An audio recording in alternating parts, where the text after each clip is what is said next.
latest updates, entertaining wholesome content, and behind-the-scene peaks. We're on Instagram at Wells Radio 893, Facebook Wells Radio 893 FM fan page, X Wells Radio 893. Follow our WhatsApp channel Wells Radio 89.3 FM. Get a scoop on upcoming shows, giveaways, and events. Also get to interact with your favorite presenters and share your thoughts on our posts and stories. Join the conversation and stay tuned into Wells Radio 89.3 FM, your preferred wholesome radio.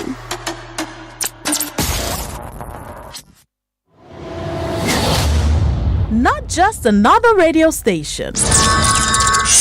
Wells Radio 89.3 FM. Broadcasting from Ibadan or your state brings you wholesome programs for you and your family.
studio time check says it's 35 minutes past 6 a.m.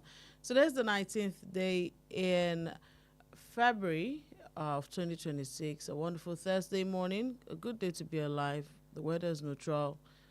All things are good, at least to some extent, and we are alive. Good morning, and thank you for tuning to Wells Radio 89.3 FM, your preferred wholesome radio, your number one family radio in the whole of Oyo State. We're broadcasting live from the Wells Broadcasting House along Alafin Avenue, Oluyole State, Ibadan. That's what we're broadcasting live from this morning. Kindly follow us on all our social media platforms on Facebook at Wells Radio 893 FM fan page, on X, on Instagram, TikTok at Wells Radio 893, and visit our website www.wellsradio893.com. You can of course listen to us via other radio directories. You can find us on Radio Garden at Wells Radio. Just search Wells Radio on Radio Garden. You can also find us on onlineradiobox.net. You also just search Wells Radio and you will find us. All right, that being said, my name is Bolanle Oduekun-Ayoola. The program this morning is Perspectives Unlimited, where we'll take a look at headlines and stories making the rounds across the different dailies in Nigeria. We'll talk about the stories. We'll try to help you make sense of the stories as the show goes on. I'll take a look now at the headlines making the rounds across the different dailies by taking a look at the front pages of the several dailies we have this morning. Before me, I have the front page of the Punch newspaper. I have the front page of the Guardian newspaper, as well as that of the Nigerian Tribune newspaper this morning. Let's take a look at what these dailies have for us on the show Perspectives Unlimited. On the front page of the Punch newspaper, the lead headline says, Tinubu Electoral Act 2026, Tinubu defends assent. Opposition raises hell. The rider says PDP, Labour Party raise red flags. Tinubu defies protests as APC predicts credible poll. That story is on page 2 of the Punch newspaper this morning. More headlines. Federal government seals Plateau mine after gas leak kills 37. That story is on pages 4 and 5 of the Punch newspaper this morning. More headlines. FCT poll, 3,345 beavers deployed. Movement restricted. That's on page 7. ICPC grills El Rufai after EFCC release. You find that on page 2. FX for business travels soar by 366% to $672 million. That story is on page 9 of the Punch newspaper. More headlines. Widow late Nigerian boxer's family clash over estate. Okay, that's on page 30. 2 killed in Ondo APC bloody Congress. Find that story on page 14.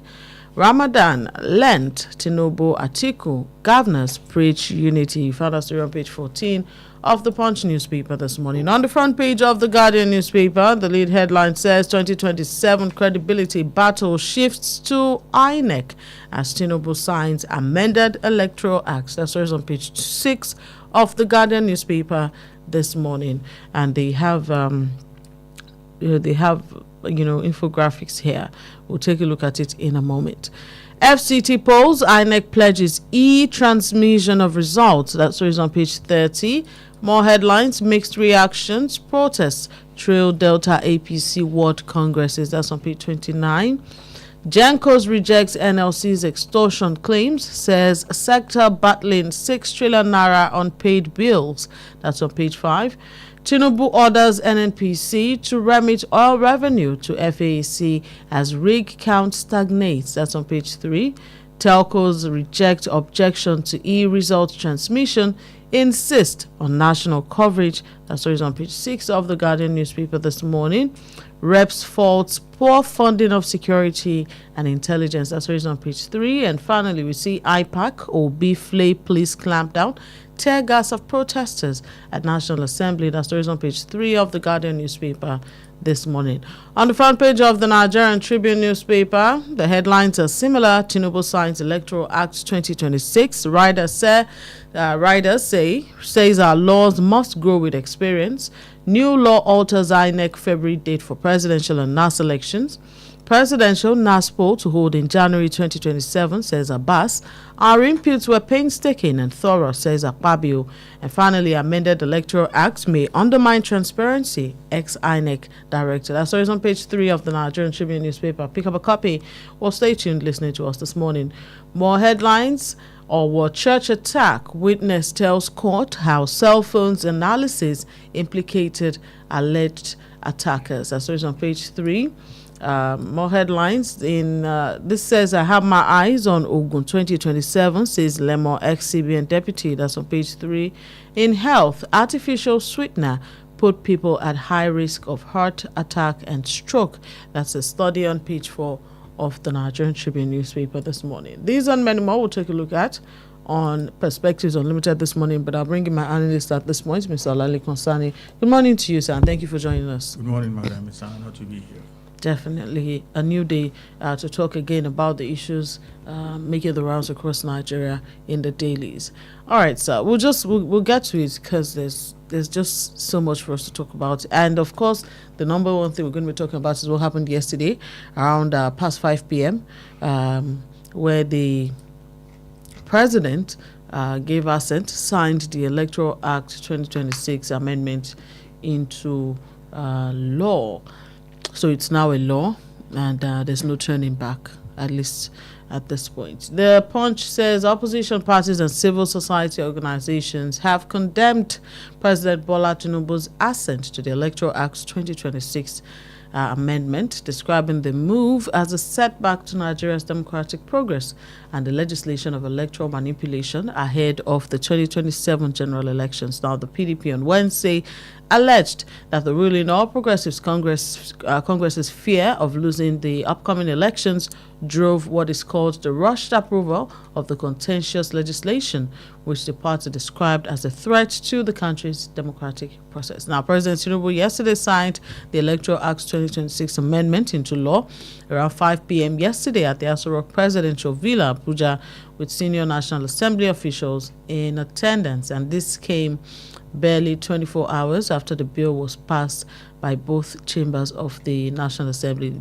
I don't even think it's correct to say 24 hours because they still had conversations about it same yesterday, and then it seems that they concluded their conversations and then moved straight to the Aso Villa for the president to sign. Now, during the ceremony, when the president spoke, which I listened to yesterday night, he spoke about the fact that while the electronic transmission in real time is good, he didn't add real time. I don't want to add words to what he said. He said that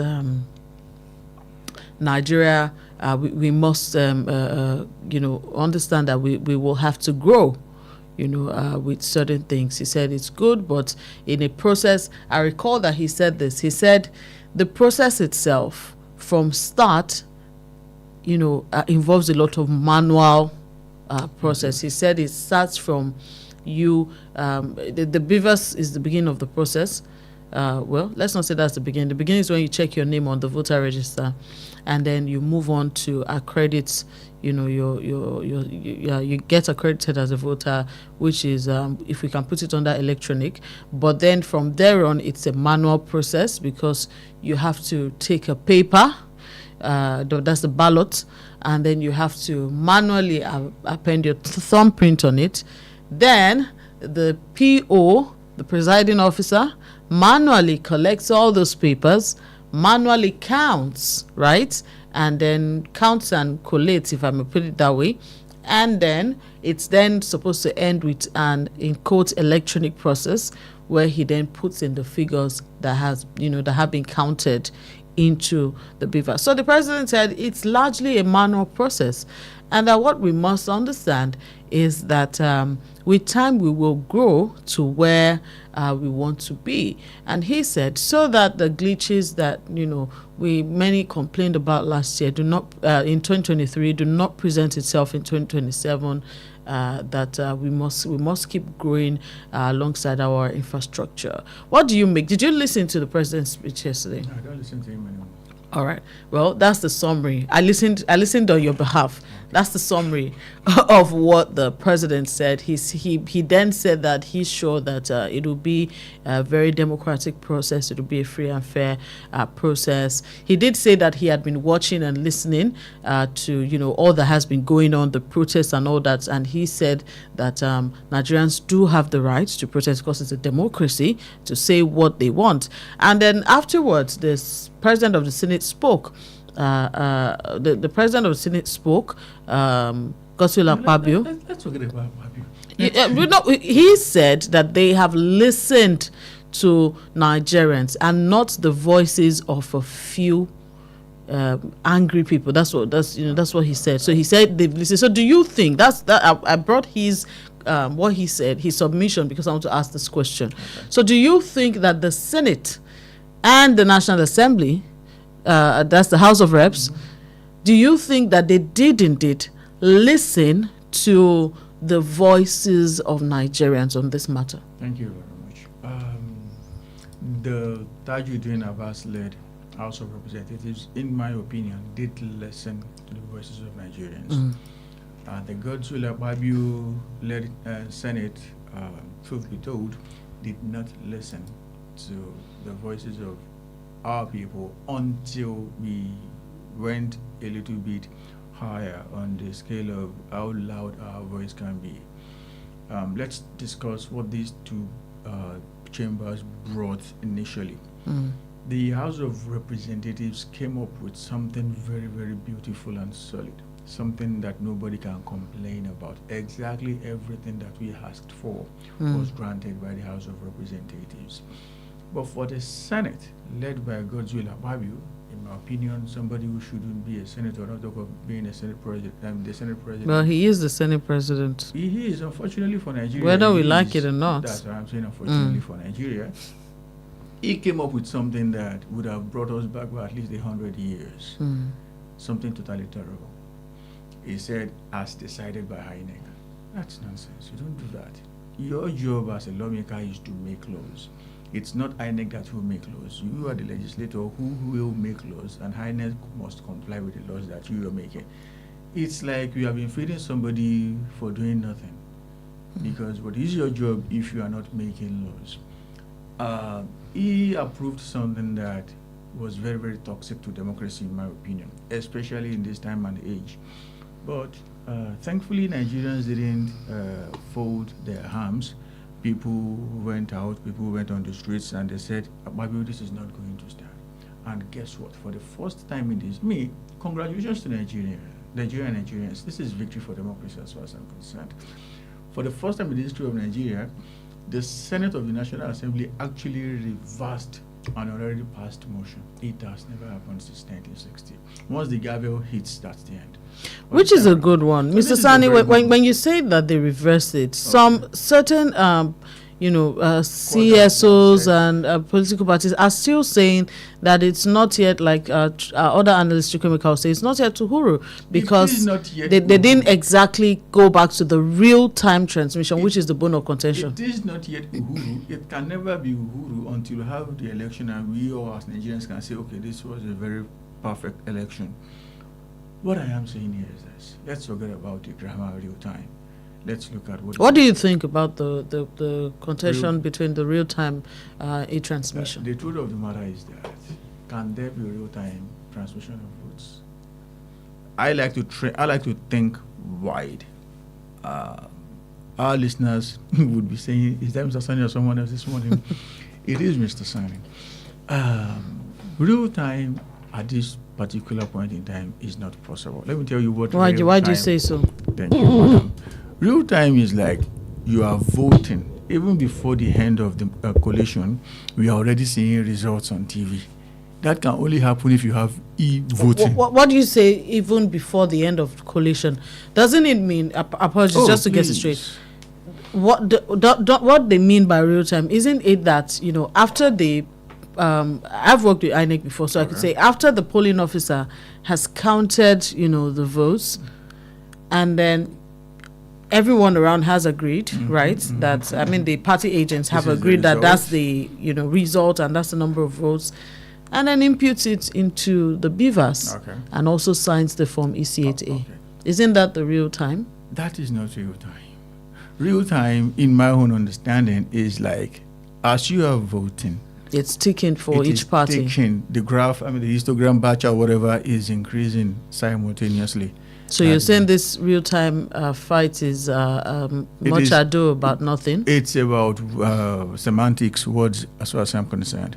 What we have right now is what we have been asking for. It was there only technically in 2022 that, BVAS was going to be used to transmit results, but it was not mandated, meaning INEC could do whatever they wanted. Which is what we saw at the election tribunal. They said glitch, and the Supreme Court said, this thing is not mandated. You cannot bring it here. Yes. But guess what? Now it is mandatory for INEC to transmit. This is where the big issue lies. Now it is mandatory for INEC to transmit using BVAS. What that means is that everybody votes. At the end of the voting, the PO, as you said, presiding officer, sorts, he counts, he sorts. These ballots belong to this particular party. And when you impute the register, you now snap that election from EC8A, the result sheet, and you upload it immediately. That is what I have been asking for. We are not doing e-voting in Nigeria. Now, there is a clause which says that should there be no network, this is why I will be charging Nigerians to be very, very vigilant. On the day of election, the very first question you should ask your presiding officer is, are you transmitting electronically or not? Should he say no, the only reason why he can say no, according to the law, we didn't have this in 2022, but now we have it thanks to the House of Representatives. The only reason, as stated by the law, is that if it tells you there is no network. Now we know that BVAS only requires 2G. It doesn't even need 3G. Bring out your phone, your balasa, your tonosebe. Call anybody in any part of the world. If the call can connect, that means there is 2G in that network. And if that is the case, the presiding officer has no option other than to transmit the vote electronically. No. So now it's a process that is not short yet. It is an open process. It is an open-ended process where we are still all going to be part and parcel of the process. We are going to come out on the day of election. We are going to ensure that the presiding officer transmits electronically. See, if you are building your country, it's never time to go home. It's work in progress 24/7. But right now, let's talk about that. I'm glad that you brought that up. What gladdens my mind is that at least legally, we have what we can use to challenge anybody. Even the professor in charge of INEC to say, guy, according to the law, this is what you must do. I'm glad that you brought that up, Mr. Sonny. In a way, I would say that, again, we must wait to see the full, wordings of what was signed yesterday by the president. To avoid the tax drama. Yeah, so that, we can actually say. I get that point. I like where, the fact that you said that, which is something that we always encourage people to do when you vote, don't go home. Stay and stay for the counting, the sorting, the, in this case, uploading, and everything. In fact, if any issue is about to, break out, see that you secure the INEC officials. Now, in Lagos during the last elections, we had these issues where many people were disenfranchised, especially those who looked like they were from the southeast. We saw videos on social media where some of them who were making videos to document the process, many of them had their mobile phones destroyed by thugs. Some were not even allowed to vote. I was shocked to see a particular influencer who is Yoruba. We call her Sisi Yemi. She's a food vlogger. She's Yoruba, lives in Lagos with her family, and then the criteria to enter the polling unit was I'll put it in Yoruba, Kojo Yoruba, Okay. by, and Appearance. yes, so much more than the beavers. Okay. I get your point. How do we ensure that this disenfranchisement doesn't happen The again? truth of the matter is that there is no law in the book that can guarantee the conduct of people on the day of election. That is the truth of the matter. I have not taken any money from INEC. I don't do brief for public corporations, not talk of public officials. I am only saying things of, by the way, from the angle that I can see things from my own point of view. What I am saying here is this. On the day of election, most certainly, politicians are going to exert influence using non-state actors in areas where they believe they have the numbers. But guess what? Lagos State, 2023. The APC, despite being permit me to say this, only party. The ruling party. No, the only party that exists in Lagos, in terms of structure. Well, the ruling party. Ruling party, only party that exists in Lagos in terms of structure, still lost Lagos. The president didn't win in Lagos simply because the people knew him too well to say, guy, you are not going to be the face of this state in the presidential election. Despite all the gragra and the bills, what happened eventually? He lost. It is the determination of the people that will determine, that will decide what will happen eventually. I can remember the picture of a lady in my head. She was brutally assaulted on the day of election. Yes. She went to the hospital. And Guess came back. what? She came back to vote, and her vote was counted. It was part of the votes that ensured that Bola Ahmed Tinubu did not win in Lagos. Like I said, it's never tea break when you are building your country. It is 2-4-7 So you're work. saying that in the coming 2026 elections, Nigeria 2027. must ensure, 2027, apologies, Nigerians must ensure that they do all it takes We within must- the ambits of the law. We must be physically present. You must be observant. Your eyes must be wide open because you are dealing with people who find it okay to steal votes. And if you must challenge anybody, please be prepared to challenge anybody. Just understand that you understand the law. Just know that you understand the law and the relevant sections of the law that you can use to challenge anybody who does what is contrary to the law. Thank you so much, Mr. Sani, because this is very useful for those who will be voting in the 2027 elections. I will also say that our security agencies need to be on ground. I say this because sometimes I find that when elections are disrupted, and things, it largely has to do with how present, the security forces are. I have worked with INEC. I had that almost happen at my polling unit. I had the numbers to call. Then we still had SAS. And so I called the numbers given to me. And because, those area boys were actually threatening to beat me. Because because I was a polling officer, and they came to me to sell my polling unit, and I said, why? I'm here to do a job. I'm going to do my job and leave. And so they said, don't worry, we'll come back for you. And then the policeman on duty threw his face to another side. And so I called SAS, and the good thing is within 3 minutes they were there to ensure order. They protected myself and my APOs. And the voting process went smoothly. They escorted us back to the INEC office after the voting process. If only we could have our security forces do that on the election day, then we can, guarantee safety for everyone. So my next question is, do you think that our security forces have that capability to be present, in that way across? They have the capability. What I do not trust right now is Oduekun's impartiality. The IGP? Yes. As far as I'm concerned, he's old enough to go home. Are you worried that personal interest might overshadow professionalism? Personal interest will most certainly be cloud Oduekun's judgment on that day. He made a statement not too long ago that the very first time he was going to see Bola Ahmed Tinubu was in 1998. And within 24 hours, he changed his life forever. Oduekun is over 60. He should have gone home, but he is still in office. By the calculation of the president, Oduekun is most certainly going to be in office by the time we are having the next election. chances are very bright that he may not be totally impartial. But trust me, Oduekun is Oduekun, Nigeria police.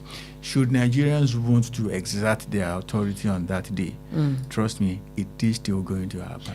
All right, then, Nigerians, we'll take a short break on Perspectives Unlimited. When we come back, we'll have more conversations on the funding of the Office of the National Security Advisor. We'll go on a short break. When we come back, we'll continue our conversation. Don't go anywhere. Please stay with us.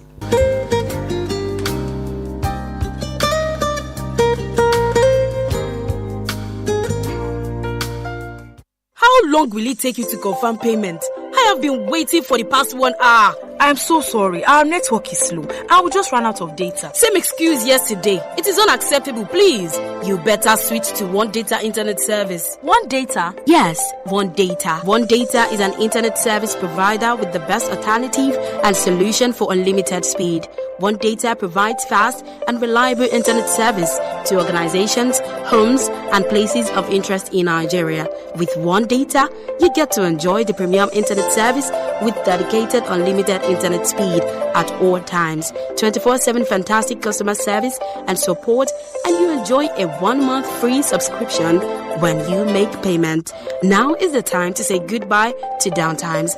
Sign up with One Data today on 0811 223 2671 or visit www.onedata.ng for more inquiries. One Data, unlimited speed. Are you hungry for something delicious? Food that feels like home but tastes like pure luxury? Then welcome to Honeydew Restaurant, where every meal is made to make you smile.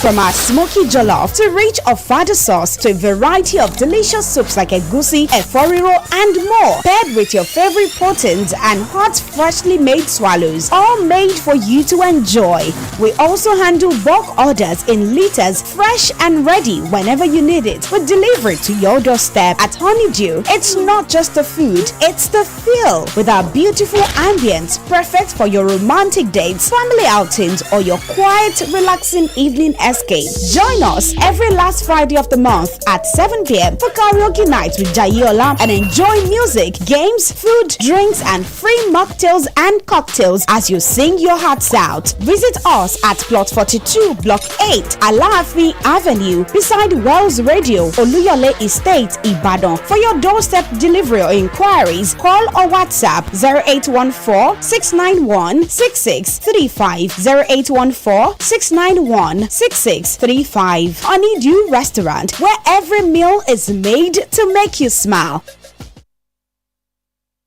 The Financial Services Regulation Coordinating Committee, FSRCC, in collaboration with the National Broadcasting Commission, NBC, wishes to draw the attention of the public to the activities of illegal financial operators, IFOs, which threaten public trust and the stability of the Nigerian financial system. The general public is hereby advised to refrain from dealing with unlicensed financial operators who deceive individuals with unrealistically high investment returns. Verify the licensing status of such schemes on this website: www.cbn.gov.ng, www.nicom.gov.ng, www.pencom.gov.ng, www.sec.gov.ng, www.fsrcc.gov.ng. To report any suspicions of illicit financial activities, call CBN 0817-665-7060, 0707-338-4828, SEC 0209-462-1168. Announcer, FSRCC. Boost your business with Wells Radio 89.3 FM. In a competitive world of business, strategic brand and product positioning is key to growth. Don't remain unseen in the shadows. Shine a spotlight on your brand with Wells Radio 89.3 FM today. Why Wells Radio? We are your state's #1 family radio station. We connect with the heart of families in your state. As the smallest unit of the society, families trust Wells Radio for quality content and information. Visit us today along Alafin Avenue, Oluyole Estate, Ibadan. Our white and blue building just before Sharp Corner ensures your business won't go unnoticed. Advertise with us today. Call our marketing office on 0903 936 8185. Call Toby on 0803 509 3394. Ayo on 0706 840-7359. Take the leap today. Let Wells Radio 89.3 FM be the megaphone for your business success. You won't regret it.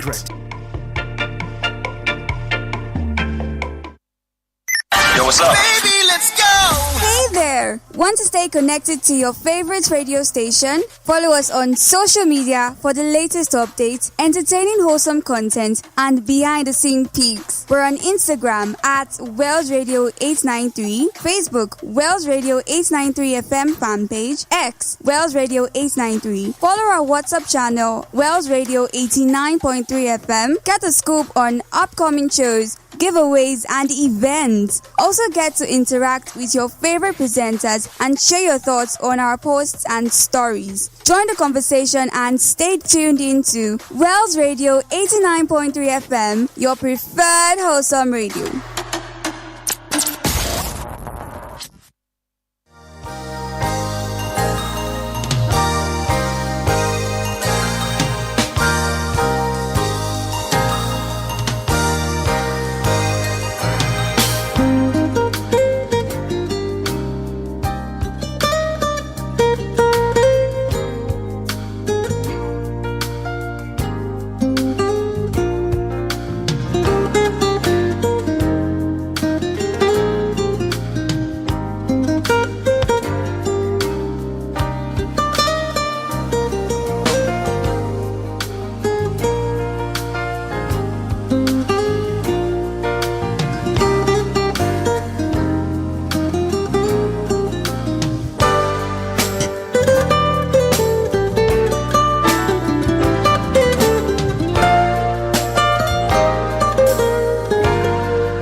All right, you're welcome back. Thank you for staying tuned to Wells Radio 89.3 FM, your preferred wholesome radio, your number one family radio in the whole of Oyo State.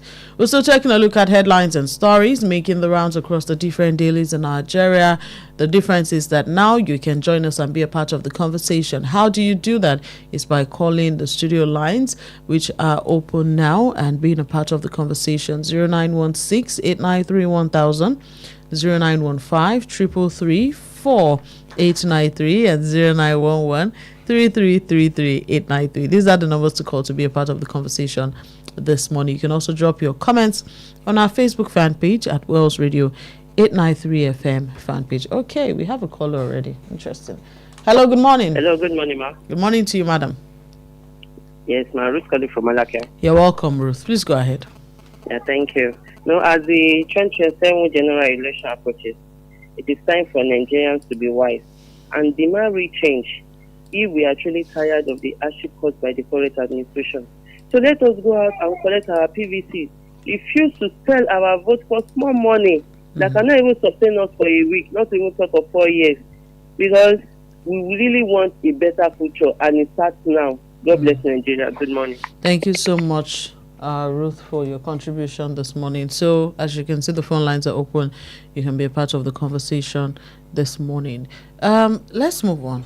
yesterday, the House, the Senate, I believe, complained a lot about the funding of the security side of Nigeria.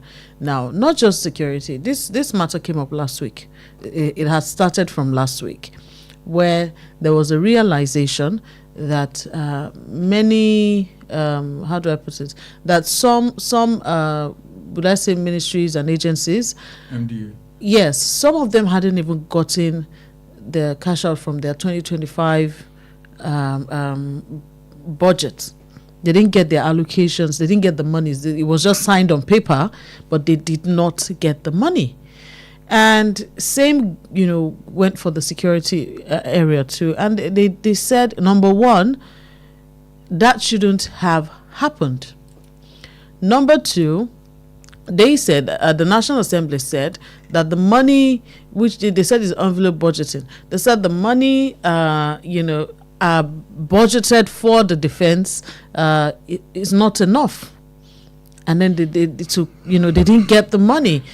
And we spoke with the AGF, I believe, last week, who then said, it's because the question was, where is the money?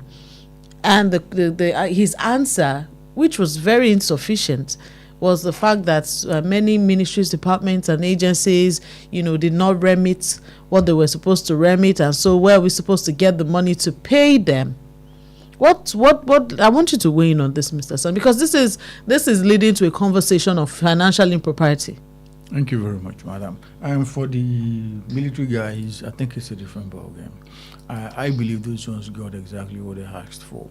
Did they get the money in cash? Of course.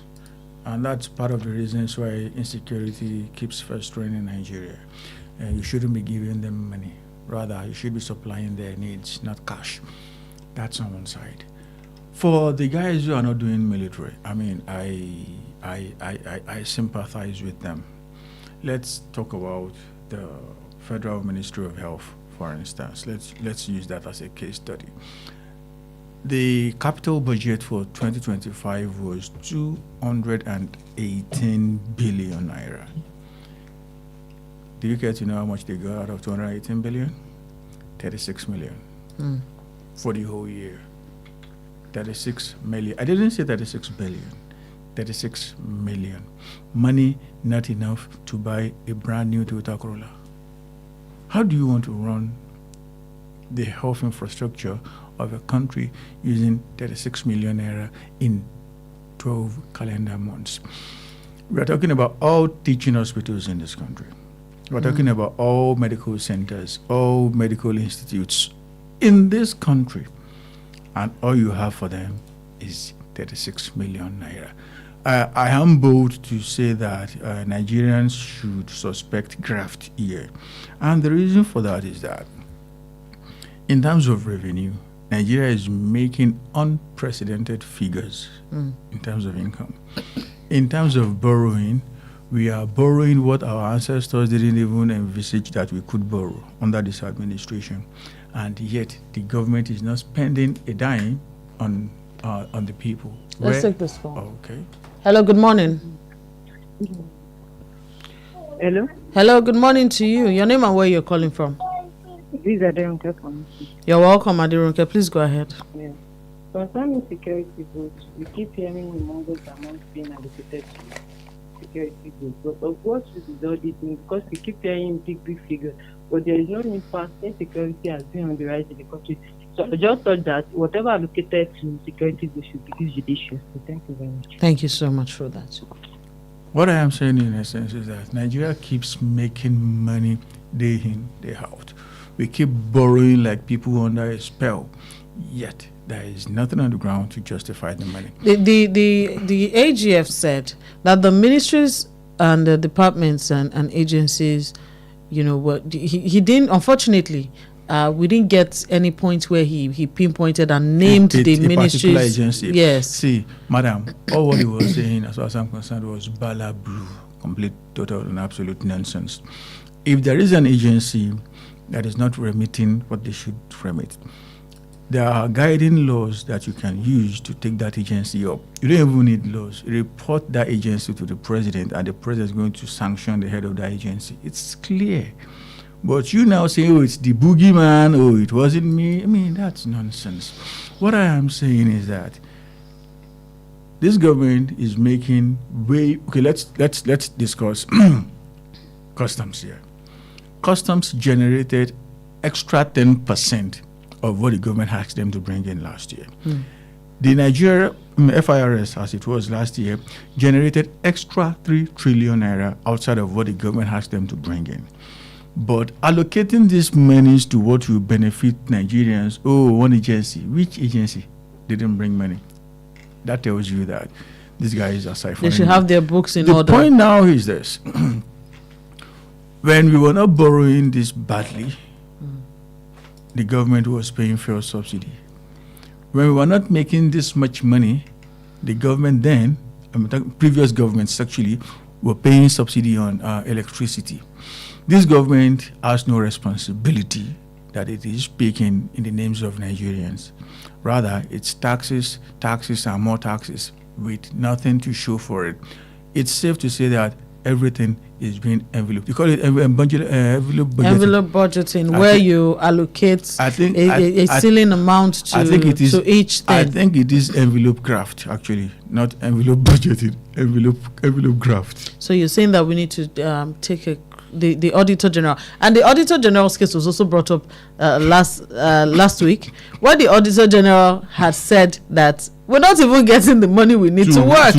So how do you expect us to audit? They know exactly what they are doing.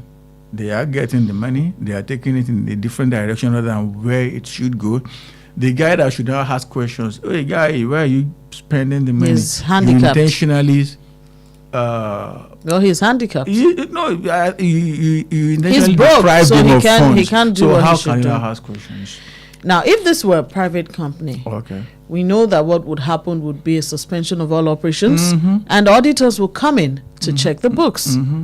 Now, Nigeria is not a private enterprise. But what would happen? What should happen in this case? Essentially, the government has suspended all operations.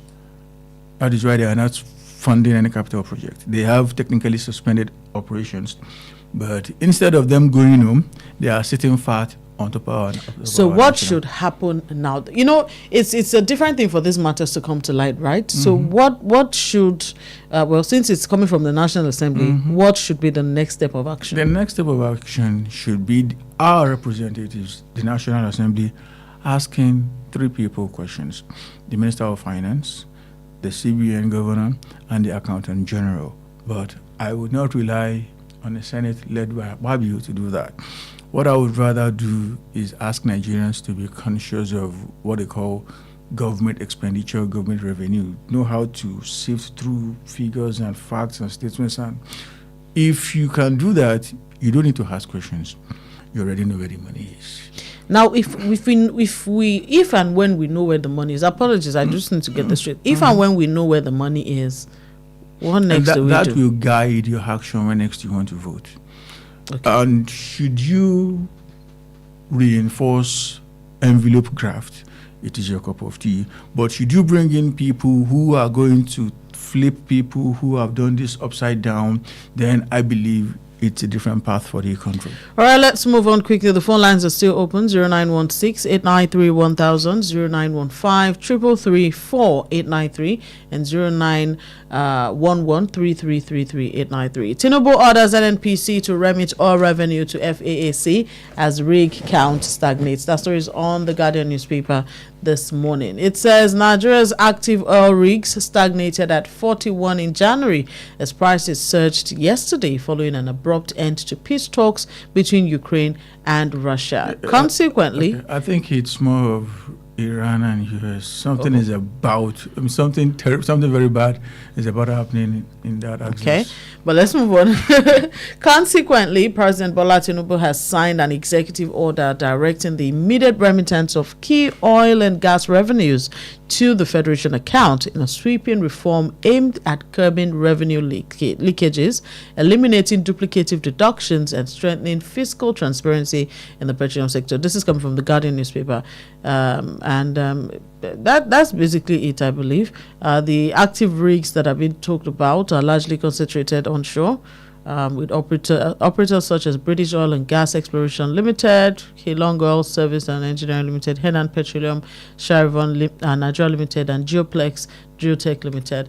And so basically, these monies are to now be remitted into the FAAC. Mr. Sandy, tell us how this is going to be good for Nigerians. Thank you very much. The truth of the matter is that I have a lot of issues with the current structure. But is what the president doing designed to alter the current structure? I would say no.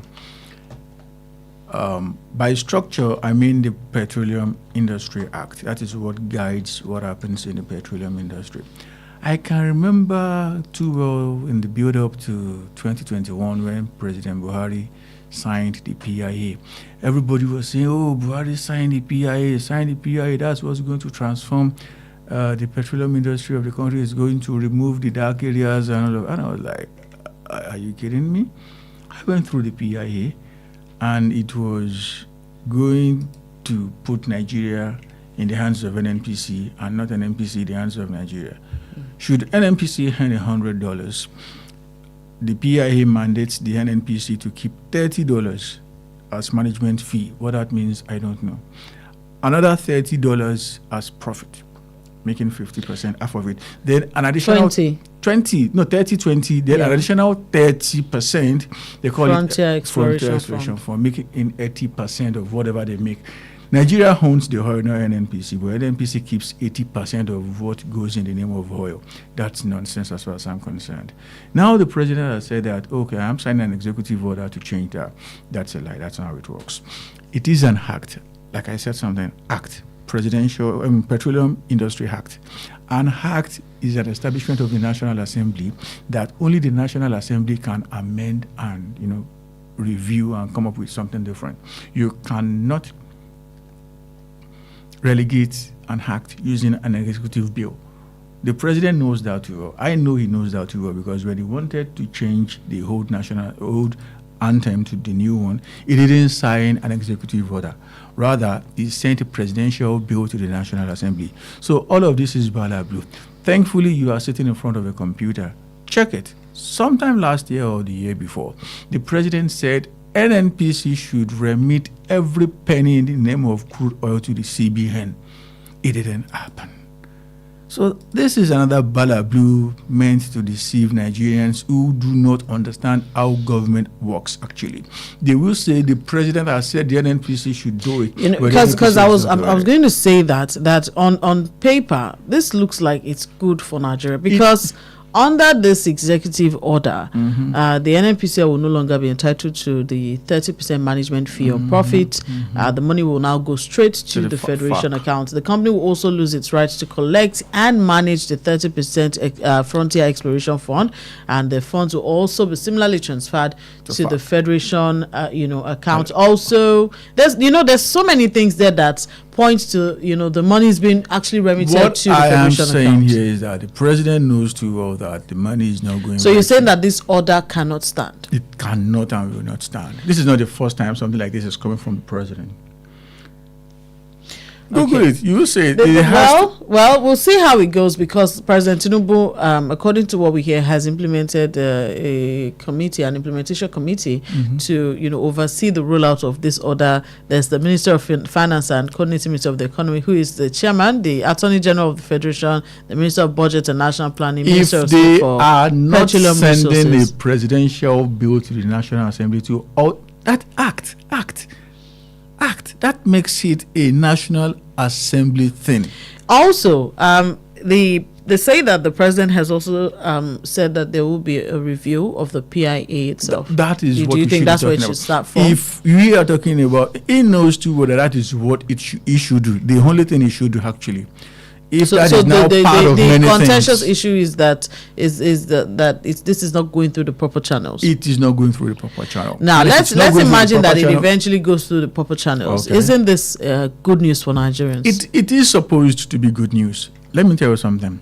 Last year, the NNPC raked in 60 trillion, over 60 trillion actually, but they only transmitted 14 trillion out of 60 trillion to the federal government, not federation account, which in my opinion and in the eyes of the law is wrong.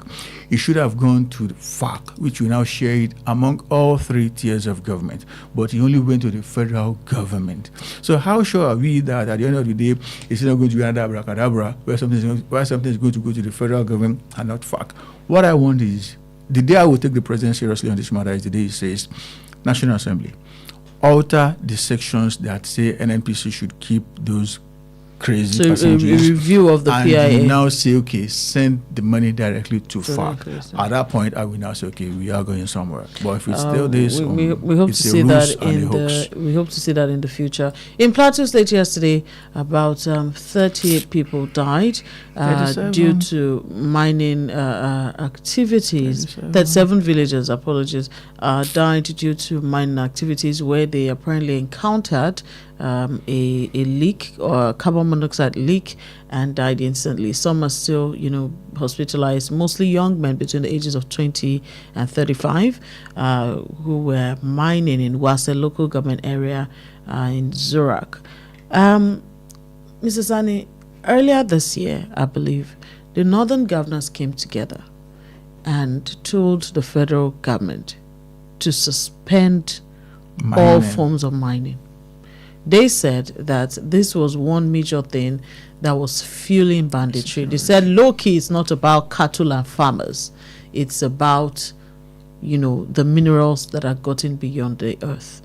And we haven't seen any action. Would you say that the northern governors were right in saying stop all forms of mining now? They were very right. The truth of the matter is that as president, if I was to be the president today, I would suspend all mining activities across the country. Take an inventory of what is in every location. Now come up with regulations that will make you know how to guide. This thing that you just said now is not something I would expect to see in a place where they are mining gold. But if you are mining coal and things like that, you may come across carbon monoxide. So the federal government needs to know what sort of regulation to give each and every. If you are mining lead, it could be very dangerous, but chances are very low that you are going to come across carbon monoxide. What you are going to come across is heavy metals. And the regulation, how you should be kitted, will be different from someone who, if you are going to a chamber where you have CO, gas mask is a must. If you are going to a chamber where you are going to be encountering heavy metals, you must be well kitted. Different things. But guess what? The Ministry of Solid Minerals should have received around 800 billion last year to do this type of work. They didn't get a penny. So are you surprised we are listening to things like this? It's not done. It's not done anywhere in the world. 37 lives, just like that. I mean, it's heartbreaking. Death is the cheapest thing in Nigeria today. Now, they say that preliminary findings indicated that... Okay, let's take this. We don't have so much time. Let's begin. Let's see if we can... Hello, good morning. Hello, good morning.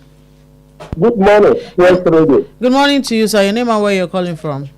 My name is George. I'm calling from Oduekun-Ayoola. Oh, Mr. George, it's been a while. How are you doing? We don't have so much time, but we'll give you about a minute to make your statement. Please go ahead, sir. The issue of insurgency that started in Niger State those days was mainly on this issue of mining. Then it was mining of gold. I don't want to mention names, but because of some of our big men who are benefiting from it, they just changed some of their workers, and the workers revolted, and they started having their own mining. That is what we call illegal mining. That is where insurgency started from.